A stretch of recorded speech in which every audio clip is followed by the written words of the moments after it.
samang zalna ka gelsun dizat lung donan ei bome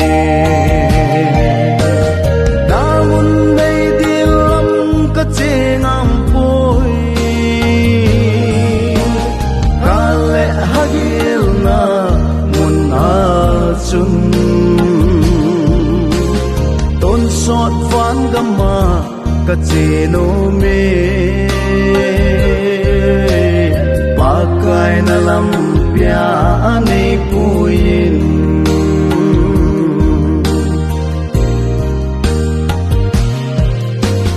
damon may del sung nga chu kale hagil kim gen hina vangam hopino ma chu ton sot kipana kim talau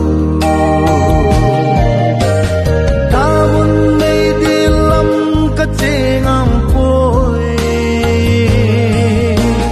kale hagil na mun achun ton sot van gama ka cheno me pakai na lampia ani puin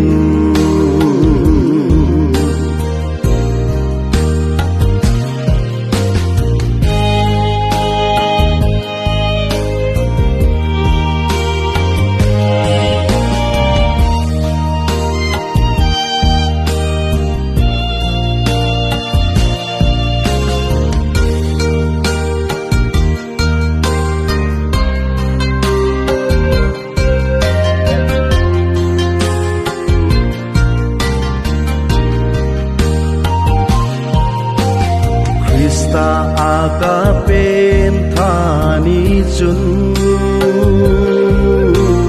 kachina dinglam ka he tai kalai khol sinna ka zo phale vangam no ma ke len ta ding ton sot chân thi na